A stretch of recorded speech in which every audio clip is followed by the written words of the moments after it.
시편 136편은 대할랄시 이렇게 표현하기도 합니다. 대라는 것은 크다는 표현이고 할랄이라는 것은 할렐루야 하는 시라 이렇게 표현되는 것입니다. 작자가 없고 표제가 없지만 우리는 그냥 본능적으로 쭉 읽어서 알지요. 상식적으로 이것은 감사시구나 하는 것을 알 수 있습니다. 26절이나 되는 모든 절에 감사하라 하는 말이 26번 반복됩니다.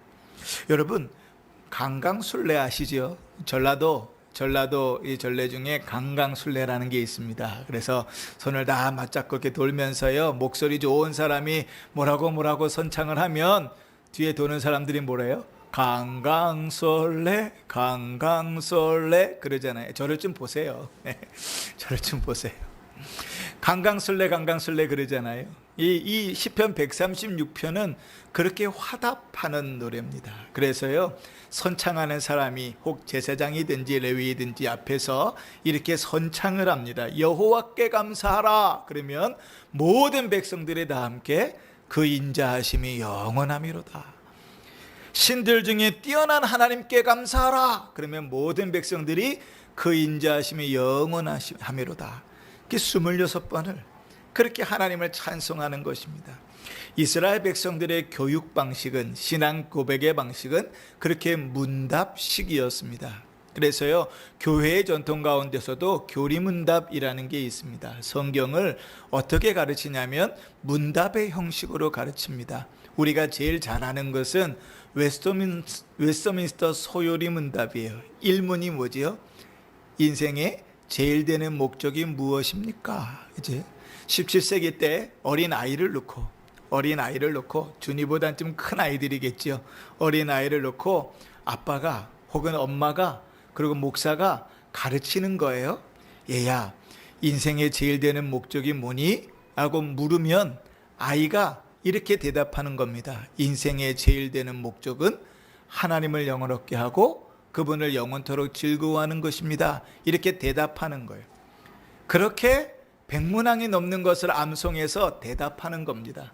그렇게 가르쳤어요. 그렇게 하나님의 말씀을 그렇게 외우도록, 성경이 신앙을 어떻게 가르치는가 하는 것을 그렇게 외우도록, 그렇게 고백하도록 가르치는 거죠. 그러면 그 사람들 참 특별한 교육 방식을 가지고 있네 생각할 수 있는데 그렇지 않고 어디로부터 왔냐면 이 이스라엘 백성들의 교육 방식으로부터 왔습니다. 우리가 좀 시간을 좀 거슬러서요, 바벨론에서 포로로 돌아온 이스라엘 백성들이 있잖아요. 기억나시죠? 느헤미야서를 보면 성벽 건축까지 다 끝낸 다음에 그들이 막 영적으로 갈급해가지고 미스바 그 광장에 모여가지고 기도했던 일이 있잖아요. 그때 에스라가요, 나무로 된 강대상을 딱 펴놓고 그 강대상에서 율법책을 딱 펴니까 다 사람들이 어떻게 했죠? 일제의 자리에서 일어섰습니다. 아마 제가 설교하는 동안에 일어서서 설교의 말씀을 들으십시오 그러면 되게 힘들어 하실 건데 그들은 다 일어섰어요. 그리고 이제 에스라가 율법을 쭉 낭독하잖아요. 예를 들면 내 하나님 여호와를 경외하라, 너는 마음을 다하고 뜻을 다하고 힘을 다하여 주 너희 하나님을 경외하라, 사랑하라 이러면 그 백성들은 뭐라고 화답을 했냐면 아멘 이렇게 화답을 했습니다. 그렇게 이스라엘 백성들의 문답은 교육은 문답식이었어요. 그러니까 이야기를 잘 듣고 그 이야기에 아멘인지 노멘인지 결정을 해야 됐다고요. 그렇게 고백을 해야 됐어요. 그러니까 모르는 것을 신앙의 고백으로 담을 수가 없었죠. 똑같은 형식으로 이제 시를 지어서 하나님을 찬양하는데 어떻게 하나님을 찬양하는가 하면 앞에서 하나님이 누구신가 하는 것을 선창합니다. 한번 예를 하나 딱 찍어 봅시다. 8절 보시면 8절에 이렇게 하죠. 해로 낮을 주관하신 이에게 감사하라 이렇게 외치면 하나님께서 해로 낮을 주관하시는구나 그렇게 믿으면 뭐라고 화답해요?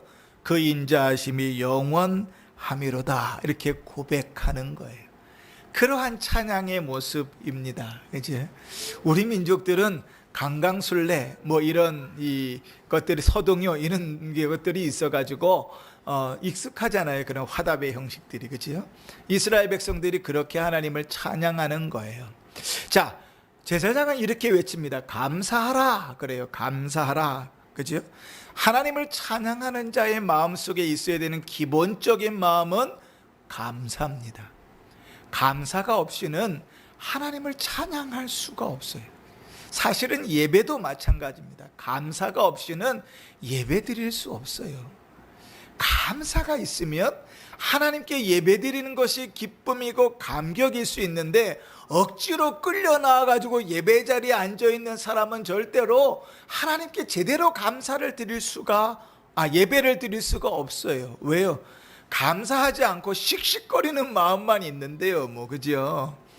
효도하기 위해서 앉아있고, 남 눈치 보기 위해서 앉아있고, 내 체면 때문에 앉아있으면 그 시간은 짧지만 길고 감사할 수 없고 은혜가 있을 수 있는 시간이 아니에요. 그러나 하나님 앞에 예배하러 나오는 시간이 나를 구원하신 그 구주이시기 때문에 감사하고, 내 오늘의 삶을 인도하신 주님이시기 때문에 감사하고, 내 기도를 들으신 하나님이시기 때문에 감사하고, 나에게 힘을 주신 하나님이시기 때문에 감사하고, 내 자녀들을 지켜주시는 하나님이시기 때문에 감사하고, 내 모든 신음소리까지도 듣고 응답하시는 하나님이시기 때문에 감사하다면 그 예배가 소홀할 수가 없습니다. 그지? 그렇게 이어지는 거예요. 하나님을 찬양하는 자, 예배하는 자의 기본적인 마음은 감사입니다. 그렇죠? 그런데요, 하나님의 일하심의 근간은 뭔가? 하나님을 찬양하는 자의 기본적인 마음이 감사라면, 하나님이 우리를 향하여 행하시는 그 모든 일의 근간은 사랑입니다. 우리는 감사해서 하나님 앞에 나오잖아요.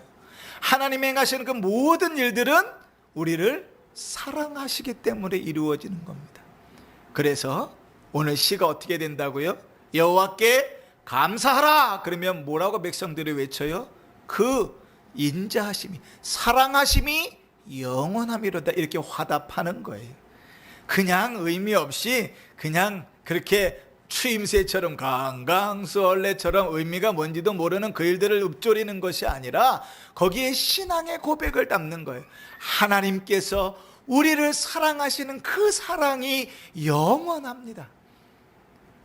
너희 마음을 다하여 힘을 다하여 하나님께 감사와 찬양과 예배를 드려라. 아멘. 우리를 사랑하시는 하나님의 사랑이 영원하십니다.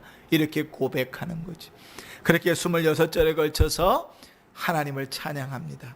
여러분, 우리가 이제 주일날 새벽에 또 읽게 되는 137편을 보면 알겠지만, 이스라엘 백성들이 이렇게 하나님을 찬양하는 일을 찬양하지 못할 때가 있었어요.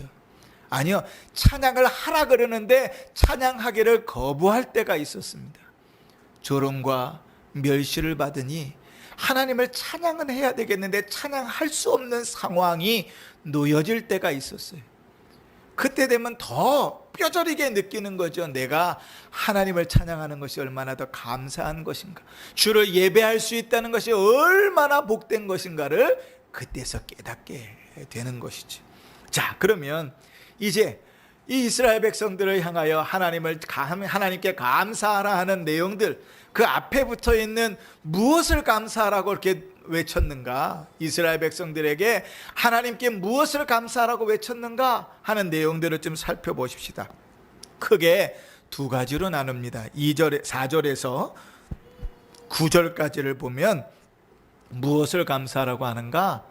창조주 하나님, 창조하신 하나님께 감사하라, 그렇게 말합니다. 여러분, 우리는 창세기를 제일 처음 피면 1장부터 시작되는 제일 시작이 뭐죠? 태초에 하나님이 천지를 창조하셨다는 거예요. 그런데 여러분, 우리가요, 가장 교만해지기 쉬운 포인트가 어디냐면 그 창조주 하나님을 무시하는 겁니다. 자, 한번 생각해 보세요. 우리는요, 하나님이 창조해 놓으신 그 모든 것들을 노력해서 얻지 않았어요. 공기도, 자연도, 해와 달과 별들도, 마시는 물도, 우리가 따라가는 땅, 살아가는 땅도, 산들도, 바다들도, 그 모든 것들을 우리가 노력해서 일군 것이 아니에요. 누가 만들었어요? 하나님께서 창조하신 거예요. 태어나면서부터 우리에게 당연하게 누려지는 그 모든 것들을 하나님께서 창조하신 거예요. 그런데 우리는 당연하고 익숙하고 그러다 보니까 어떻게 돼요? 우습게 여겨지는 것이죠. 그러니까 우리가 누리고 있는 것에 대하여 감사를 잊어버립니다. 그죠?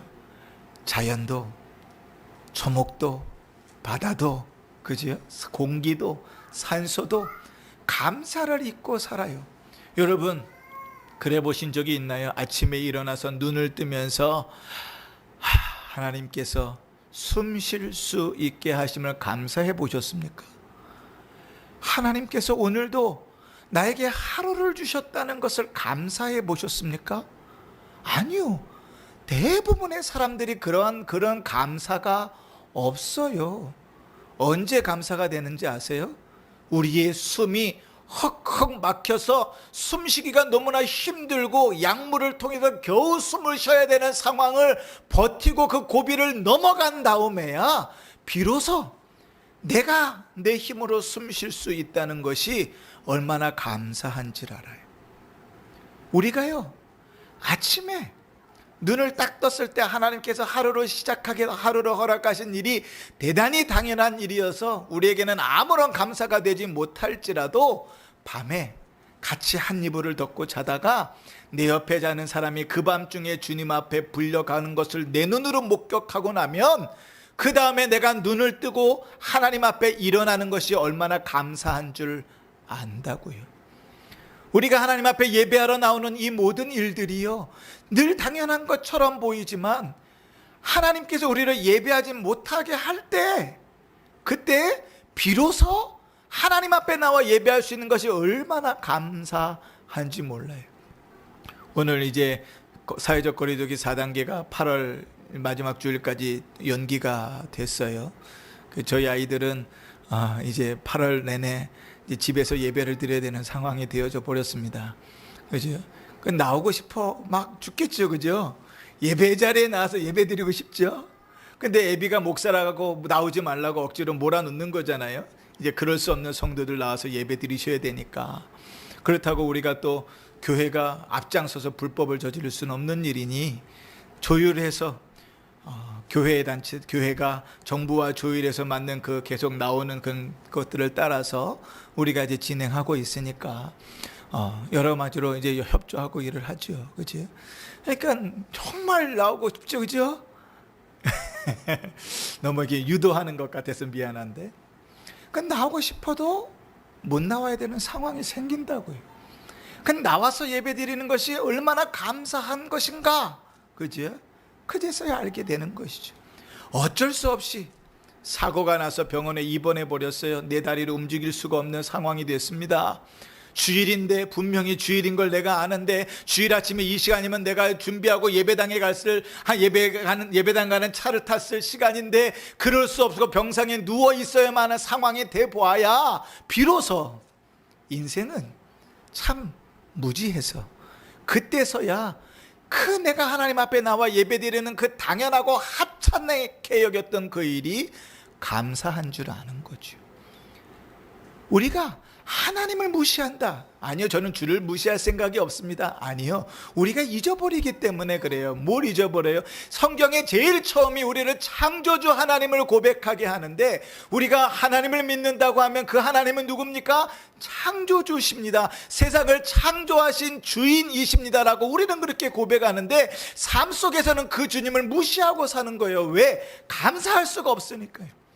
숨 쉬는 것도 감사할 수가 없어요. 아침에 하루를 주신 것도 감사할 수가 없어요. 태양이 뜨겁게 내리치면 덥다고 불평하지요. 하늘에 별이 없어서 달이 없어서 다 가려지면 그것이 또 어둡다고 불평하지요. 우리는 감사를 너무나 쉽게 잊어버리는 거예요. 그러니 그렇게 쉽게 잊어버리면 불평과 불만으로 가게 되니까 하나님 앞에 그분을 무시하는 신앙의 모습으로, 하나님 없는 모습으로 살아가는 것이죠. 이스라엘 백성들은 지금 이 시를 읽고 있는, 외우고 있는, 혹은 화답하고 있는 이스라엘 백성이 우리와 전혀 다르지 않습니다. 모세가 모세오경을 썼잖아요. 창세기를 모세가 기록했습니다. 지금 이 시를 화답하고 있는 그 어느 누구도 아무리 나이가 많은 그 사람도 모세를 본 적이 없어요. 모세와 함께 동시대에 살아본 적도 없습니다. 왜요? 수백 년 전에 오래된 일이거든요.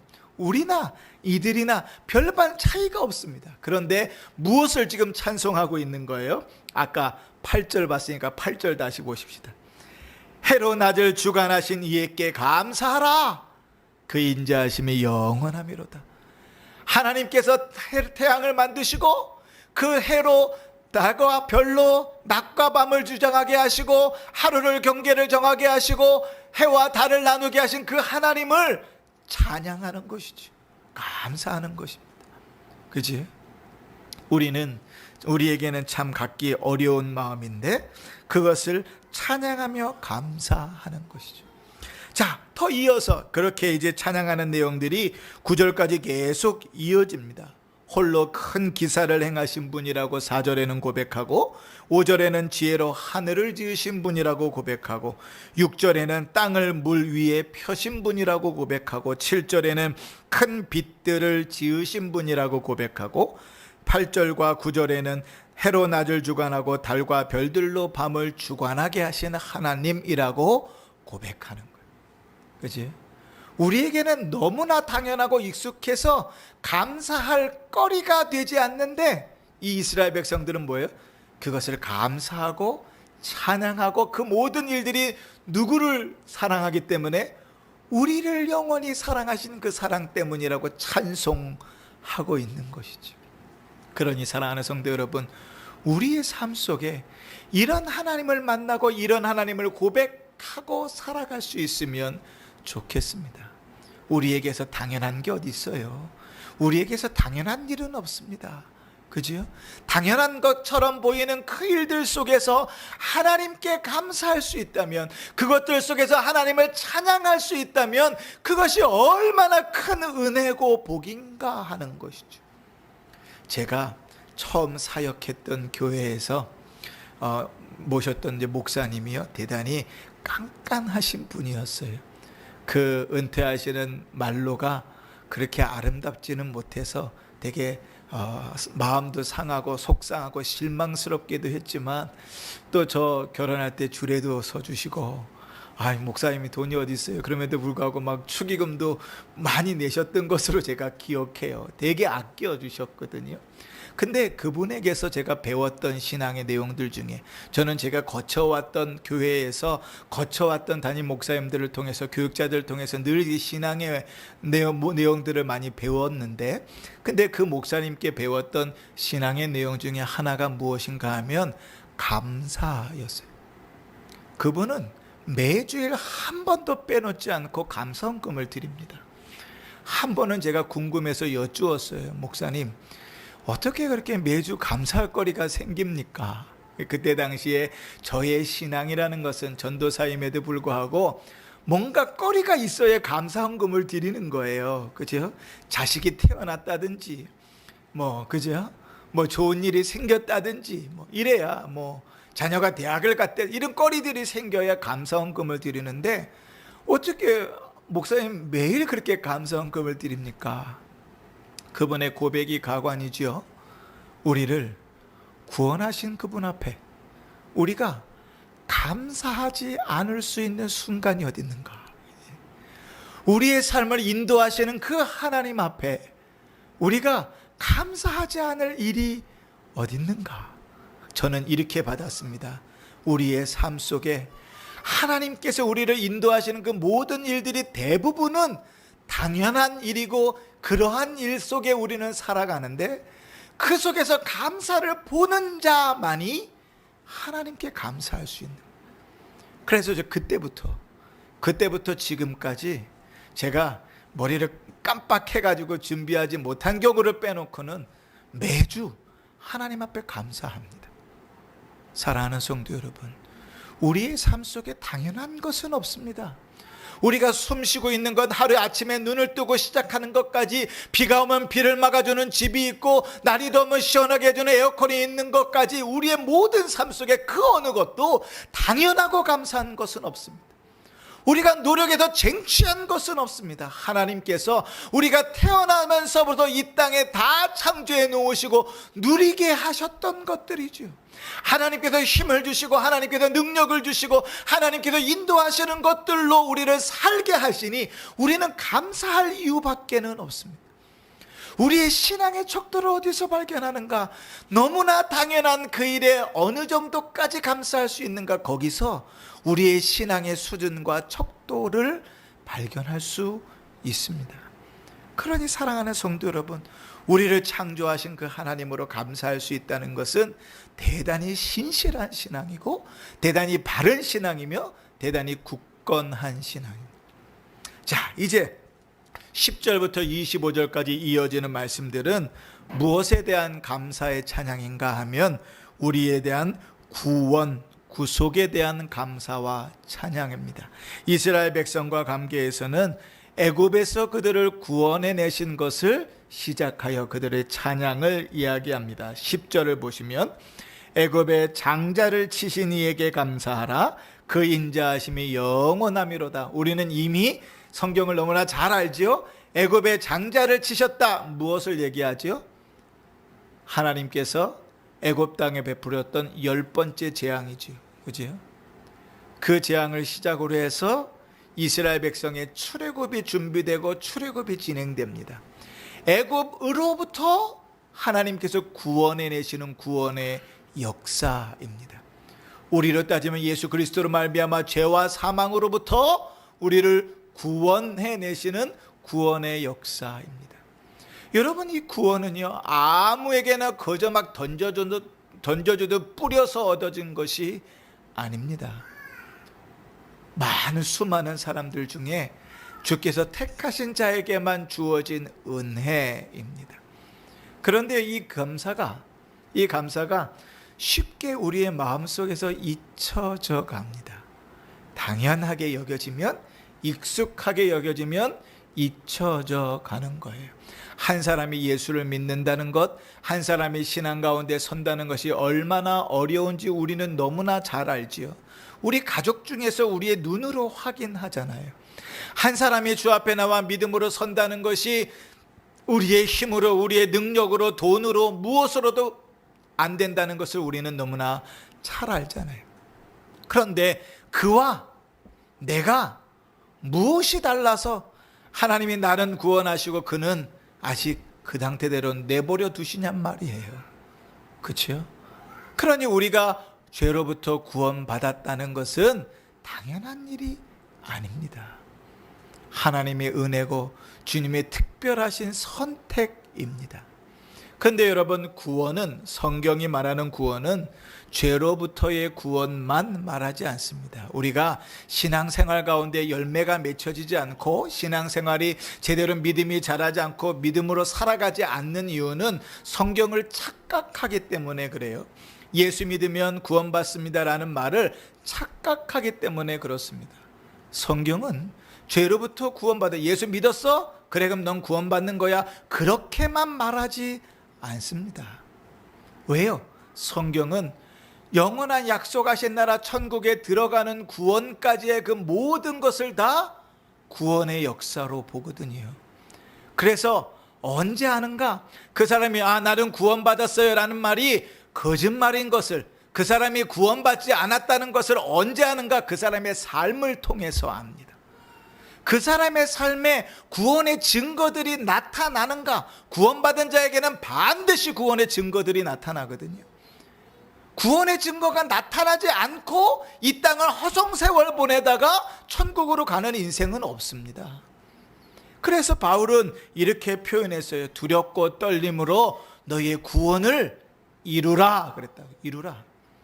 이 땅에서 우리가 구원받는 삶, 구원을 향하여 살아가는 그 여정들을 살아간다고요. 이스라엘 백성들에게는 그것이 무엇으로 보여졌습니까? 광야 40년의 생활로 보여졌지요. 광야의 삶들을 살아가면서 하나님은 수없이 그들을 연단하시고 구원의 길들로 그들을 이끌어 가십니다. 약속하신 가나안 땅에 들어가기 전까지 그 모든 삶의 여정을 하나님이 구원하시는 역사의 과정으로 보는 거예요. 그러니 여러분, 우리의 삶에 나는 구원받았습니다 라고 이야기하면서 신앙에 관심이 없고 예배에 소홀히 하고 신앙생활, 기도와 말씀에 관심이 없는 이들에게 경고하셔야 됩니다. 구원받은 게 아닐 수 있어요. 착각일 수 있습니다. 자기 체면일 수 있어요. 왜요? 성경은 분명히 말씀하기를 구원의 열매가 맺힌다 하거든요. 성령의 열매가 맺혀진다고 하거든요. 성령의 열매가 맺혀지는데 하나님이 소중하지 않을 수 없어요. 성령의 열매가 맺혀지는데 하나님이 귀하지 않을 수 없어요. 성령의 열매가 맺혀지는데 예배를 소홀히 할 수 없어요. 성령의 열매가 맺혀지는데 그 삶 속에 삶이 변하지 않을 수 없단 말이죠. 사람마다 그 척도는 있을 수 있으나 10년, 20년, 30년 신앙생활 하는데 그 신앙생활에 변화가 없다면 점검해 봐야 돼요. 경고해야 돼요. 내 신앙이 잘못될 수도 있다고 경고하고 심각하게 주 앞에 무릎 꿇고 기도할 수 있도록 옆에서 권면해 줘야 돼요. 저는 교회가 그래야 된다고 생각해요. 근데 원로 목사님 목회해 오셨던 방침이 있어서 그것을 받아서 그대로 가고 있기 때문에 그렇게는 안 합니다. 근데 직분자들이 직분자의 모습에서 벗어나면 저는 당회로 불러서 권증해야 된다고 생각해요. 그 신앙을 바로 잡아줘야 돼요. 아니면 그 신앙이 나락으로 떨어지는 걸 교회가 그대로 방치하는 꼴이 돼버리거든요. 모르겠습니다. 제 평생에도 그렇게 못할지 모르겠지만, 그냥 기도만 할 뿐일지 모르겠지만, 성령은, 구원은 그런 거예요. 그냥 내가 예수 믿는 순간처럼 또 어떤 이단들처럼 예수 믿은 그 순간에 내가 구원받았으면 나는 모든 삶은 다 구원받았어. 내 삶이 어떠하든지 예배를 소홀히 하든지 기도를 안 하든지 내 삶 속에 믿음으로 살아가지 않든지 말씀을 읽지 않고 살아가든지 내 맘대로 살아가든지 어떻게 살아가든지 그냥 나는 구원받았어로 착각하고 살아간다면 그건 이단에 불과하다고요. 기독교 신앙은 적어도 우리 은평중앙교회가 성경적 신앙을 따라서 고백하는 신앙의 고백은 아닙니다. 구원의 여정이죠. 그리고 어디로 들어갑니까? 약속하신 땅으로 들어갑니다. 우리는 그 비유를 너무나 잘 알아요. 그래서 장례식장 가면 늘 부르는 노래 중에 요단강 건너가 만나래. 왜 요단강 건넌다 그럽니까? 나일강도 있고요. 그죠? 홍해도 있는데 왜 요단강을 건넙니까? 굳이 한강 건너면 안 됩니까? 왜 요단강을 건너요? 하나님 약속하신 가나안 땅을 들어가기 위하여 건너야 할 강이 요단강이었으니까. 그럼 왜 죽음을 요단강이라 그럽니까? 하나님이 약속하신 천국을 향하여 가는 그 과정이 죽음이기 때문에 그렇지요. 그죠? 이제 이해가 되시지요? 왜 애굽을 죄와 사망이라고 이야기하는지, 광야의 삶을 우리가 살아가고 있는 인생이라고 얘기하는지, 요단강을 왜 죽음이라고 이야기하는지, 왜 천국을 가나안 땅에 비유하고 있는지가 다 이해가 되시죠? 이게 복음입니다. 복음. 자, 그것을 계속해서 찬양하고 있어요. 10절에 장자를 치신 분, 11절에 이스라엘을 애굽에서 인도하여 내신 분, 12절에 강한 손과 팔로 인도하시는 되신 분, 13절에 홍해를 가르신 분, 14절에 이스라엘로 홍해를 통과하게 하신 분, 15절에 바로와 그의 군대를 홍해 앞에 엎드려 드리신 분. 그렇게 계속해서 하나님께서 이스라엘 백성을 구원하신 그 모든 과정들을 찬양하고 있는 것입니다. 그러면 여러분, 우리 한번 이렇게 물어보십시다. 우리에게 두 가지를 얘기했잖아요. 하나님의 창조 사역과 하나님의 구원 사역을 이야기했는데 한번 스스로 마음속으로 묻고 대답해 보는 거예요. 하나님께서 선지를 창조하신 일이 우리에게 정말 감사의 제목인가? 하나님께서 낮을 주시고 밤을 주셔서 그 속에 우리를 살아가게 하시는 것이 정말 감사의 제목인가? 하나님께서 아름다운 천지를 우리에게 허락하셔서 그 속에 우리를 살게 하시는 것이 정말 감사의 제목인가? 오늘 하나님은 그 백성들에게 그 감사와 찬양을 받기를 원하시는 겁니다. 한 걸음 더 나아가 볼까요? 내가 얻은 구원이 하나님께 정말 감사할 제목인가? 내가 복권에 당첨된 것보다 하나님께서 나를 구원하신 것이 더 감사할 제목인가? 희한하지 않아요? 여러분, 26절에 내려내는 내용들 속에요, 우리가 생각하는 감사의 제목은 없어요. 복권의 1등에 당첨되게 하신 이에게 감사하라. 그 인자하심이 영원하미로다. 원하는 대학에 들어가게 하신 이에게 감사하라. 그 인자하심이 영원하미로다. 내 자식이 좋은 집 사게 하신 이에게 감사하라. 그 인자하심이 영원하미로다. 내 자식의 연봉이 올라가게 하신 이에게 감사하라. 그 인자하심이 영원하미. 이런 찬양을 드리지 않았다고요. 이런 찬양을. 그치요? 뭘 찬양합니까? 우리의 근간이죠. 하나님께서 창조하신 그 삶 속에서 살아가게 하시면서 창조주 하나님께 감사와 찬양을 돌리게 하시고, 내 의지와 내 노력과 상관없이 나를 구원하시고 나서 나를 구원하신 주님 앞에 감사와 찬양을 돌리게 하시는 것이죠. 이스라엘 백성들을 향하여 이렇게 찬송하게 하시고, 주의 말씀을 통하여 우리의 손에 성경에 들려주시고 우리로 이 찬송을 부르게 하시는 것은 주께서 우리에게 이러한 찬송을 부르기를 원하신다는 뜻이 아니겠습니까? 그러니 여러분, 우리의 삶 속에서 수많은 것들로 하나님께 감사하고 찬양할 수 있습니다. 저도 이제 고3 애비다 보니 자식이 대학 가는 것이 중요하고 그 일이 또 감사의 제목일 수 있습니다. 자녀들이 직장 생활을 하면 자녀들이 좋은 직장에 들어가는 것이 바람이고 감사의 제목일 수 있습니다. 그 모든 것들이 왜 감사할 제목들이 아니고 기도의 제목이 아니겠습니까? 그런데 그 모든 것은 감사하면서 우리가 입버릇처럼 고백하는 창조주를 감사할 수 없고, 창조주께 감사와 찬양할 수 없고, 우리의 구주에게 감사하고 찬양할 수 없다면 우리 신앙은 어디선가부터 문제가 생긴 겁니다. 그 창조주를 향한 감사와 찬양, 우리의 구주를 향한 감사와 찬양 위에 우리에게 삶 속에 허락되어져 있는 수많은 것들이 감사와 찬양으로 들려질 때 그 감사와 찬양은 더 풍성하게 하나님께 드려지는 것 아니겠습니까? 그러니 사랑하는 성도 여러분, 우리를 사랑하셔서 우리에게 베푸시는 은혜들을 잘 계수할 수 있기를 바랍니다.